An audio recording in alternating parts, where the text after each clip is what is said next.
सांभाळलेले माझे गुरु की जेव्हा मी एम.जे. कॉलेजला योग शिक्षण घेत होतो योगाचं, तेव्हा मोहन चौधरी सर आम्हाला टीचर म्हणून होते, तर ते माझे गुरु, त्यांचा वंदन करतो. तसंच महाराष्ट्र योग शिक्षक संघाच्या अध्यक्षा जळगाव जिल्ह्याच्या चित्राताई महाजन, तसेच सोहम डिपार्टमेंटचे विभाग प्रमुख, तसेच उत्तर महाराष्ट्र योग शिक्षण समितीचे अधिकारी देवानंद सोनार सर यांना, तसेच महाराष्ट्र योग शिक्षक संघाच्या कोषाध्यक्ष आपल्या जोशी मॅडम, तसेच महासचिव पांडुरंग सोनार सर, उपाध्यक्षा शेरीव विस्तुते मॅडम, सचिव अर्चना गुरु मॅडम, लीगल सेल अधिकारी आमच्या ॲडव्होकेट स्वाती मॅडम, तसेच पदाधिकारी जे उपस्थित आहेत ते, आणि एम.जे. कॉलेजमध्ये जे योग करतात ते योगप्रेमी, असं सर्वांना मी नमस्कार करून या आजच्या माझ्या 2 शब्द सुरुवात करतो. योगाबद्दल आणि गुरुबद्दल खूप चांगली माहिती आपल्याला देवानंद सोनार सरांनी उदाहरणं घेतली. आपले खरं म्हणजे योगाचे आद्य गुरु जे आहेत ते भगवान शंकर आहेत. भगवान शंकरांनी पार्वतीने रिक्वेस्ट केली नदीकाठी, जेव्हा शंकर भगवान आणि पार्वती बसले होते तेव्हा पार्वतीने रिक्वेस्ट केली मला योग विद्या शिकवा. तेव्हा भगवान शंकरांनी पार्वतीला सगळ्यात अगोदर योग शिकवलेला आहे, म्हणून आपले सगळ्यांचे आद्यगुरु आहे भगवान शंकर. त्यानंतर पार्वतीला जेव्हा योग विद्या शिकवत असताना त्या नदीमध्ये एक मासा होता, त्या मासाने ते ऐकलं आणि त्याच्या पोटी जो जन्म झाला तो मच्छिंद्र बनला. म्हणजे अशी ही परंपरा आहे. नंतर सगळे नाथ संप्रदायाचे सगळे एकमेकांना प्रशिक्षण दिलं. आणि खरं म्हणजे भारतामध्ये जे योगविद्या जास्तीत जास्त रुजवली ती आपले रामदेवजी बाबांनी, आणि 196 सूत्रामध्ये ही जी गुप्त विद्या होती, ही गुप्त विद्या तुमच्या आमच्यापर्यंत त्यांनी आणली. ते आपले योगगुरु पतंजली महामुनी यांनी 196 सूत्रामध्ये हे संस्कृत भाषेमध्ये त्यावेळेला दिलं, आणि नंतर सर्व भाषांमध्ये त्याचं रूपांतर झालं, आणि तुमच्या आमच्यापर्यंत ही विद्या आली. ही गुप्त विद्या होती आणि तुमच्या आमच्यापर्यंत आली, म्हणून आज आपण इथे आहे आणि हे योग शिकतो.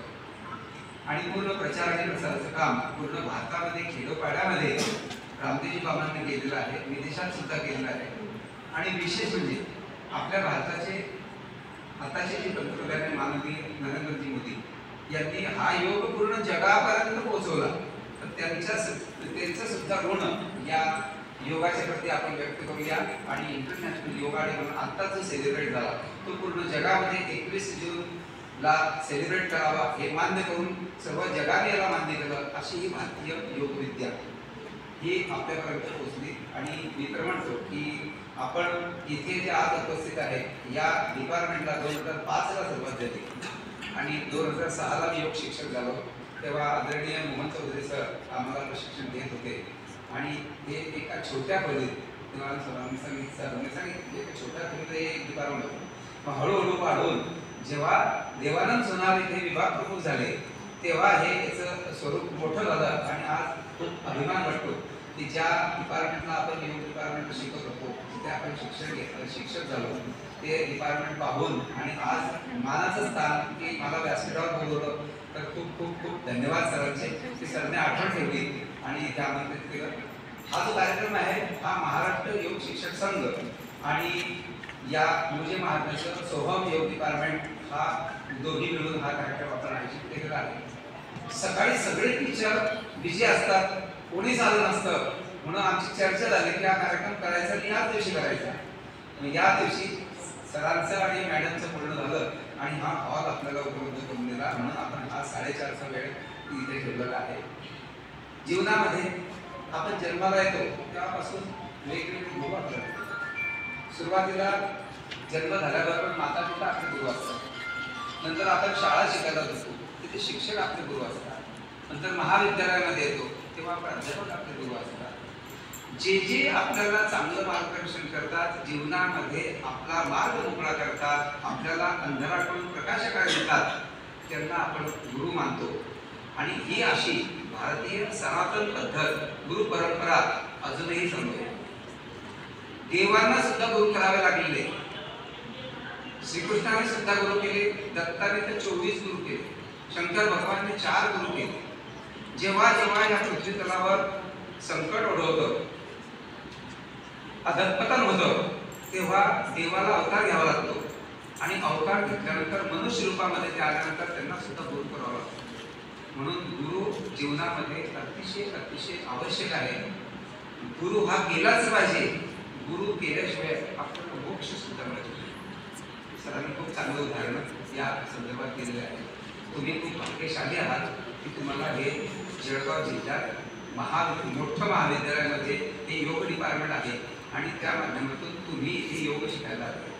योग शिकायला येणं तुमच्या नशिबात पूर्वीच्या जन्मात तुम्ही काहीतरी पुण्य केलं असेल म्हणून तुम्ही या जन्मामध्ये योग शिकू शकता. उदाहरण देतो. समजा एका कॉलनीमध्ये देवाचं मंदिर आहे. मंदिर आहे याचा अर्थ त्या कॉलनीतले सर्व लोक देवाच्या मंदिरात जातात का? नाही. बाहेरून दूर दूरून येतात लोक, पण त्या कॉलनीत लोक जातात. त्या मंदिराच्या समोर राहणारा माणूस, 2 प्रकारचे लोक असतात त्या कॉलनीमध्ये. समोर राहणारा माणूस एक म्हणतो, या काय कटकट आहे, सकाळी 4:30 वाजता घंट्या वाजतात, आपली झोपमोड होते, झोपू देत नाही, काय विनाकारण अशा ठिकाणी आपण फळ घेतलं अशा ठिकाणी जाते, समोर मंदिर आहे, शांत झोपच नाही करणार. असेही लोक असतात. ते झाले नाही. असे लोक असतात की ते म्हणतात की काय मी शिकवायला, अरे सकाळी उठल्या उठल्या मला परमेश्वराचं दर्शन होतं, मी काहीतरी पूर्वजन्माचं पुण्य केलं असेल आणि मला हे सकाळी उठल्याबरोबर परमेश्वराचं दर्शन होतं, झोपताना सुद्धा मी परमेश्वराचं दर्शन करून होतो. अशा प्रकारची लोक याच्यामध्ये आपल्याला मिळतात. पण आपण खूप भाग्यशाली आहोत की आपण काहीतरी पुण्य केलो आणि आपण या ठिकाणी योग करण्यासाठी येतोय आणि आपल्या जीवनाचा एक मार्ग जो आहे तो चांगला करतो, निरोगी सुखी आणि आनंदी जीवन जगतोय. जास्त बोलत नाही. अजून अध्यक्ष भाषण आहे, अजून एक डेमो आहे, काही सर्टिफिकेट वितरण करायचं आहे. म्हणून तुम्ही सगळ्यांचं आभार